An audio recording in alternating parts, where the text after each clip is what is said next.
PPP పద్ధతి అంటూ ప్రజలని కూటమి ప్రభుత్వం తప్పుదోవ పట్టిస్తుందని మాజీ మంత్రి దాడిశెట్టి రాజా ఆరోపించారు. రాజ్యాంగం కల్పించిన హక్కులైన విద్య, వైద్యాన్ని ప్రైవేటు వాళ్ల చేతిలో పెడితే ప్రజలకు ఏ విధమైన న్యాయం జరుగుతుందో చంద్రబాబు ఆలోచించాలని ప్రశ్నించారు. ఉపాధి లేని కంపెనీలు ఎన్ని వచ్చినా రాష్ట్రానికి వరిగేదేమీ లేదన్నారు.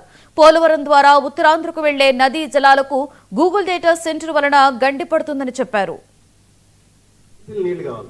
మళ్ళీ ఇప్పుడు గూగుల్ అంటున్నారు.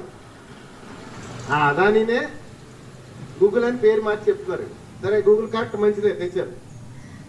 మరి జగన్ గారి వాళ్ళకి షరతు విధించిన 20,000 ఉద్యోగాలు కూడా తేవాలి కదా.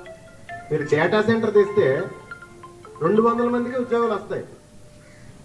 ఆ డేటా సెంటర్ వల్ల ఎంతమంది ఉపాధి కోల్పోతారు తెలుసా? ఆ డేటా సెంటర్కి 5 టీఎంసీలు నీళ్లు కావాలి. 5 టీఎంసీలు నీళ్లు కావాలి. 5 టీఎంసీలు అంటే ఏంటో తెలుసా?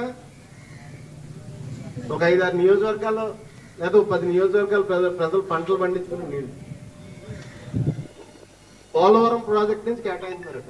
అంటే కిందకెళ్ళి నీరు విజయనగరం, శ్రీకాకుళం, వైజాగ్ తాగునీరుకి వచ్చే నీరు పోలవరం ప్రాజెక్ట్ నుంచి కేటాయించారట.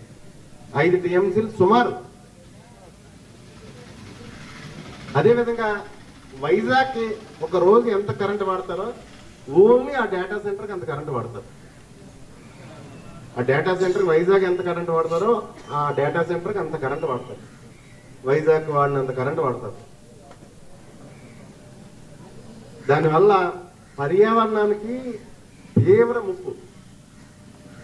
శబ్ద కాలుష్యం అయితేనే, పర్యావరణ కాలుష్యం అయితేనే, ఇది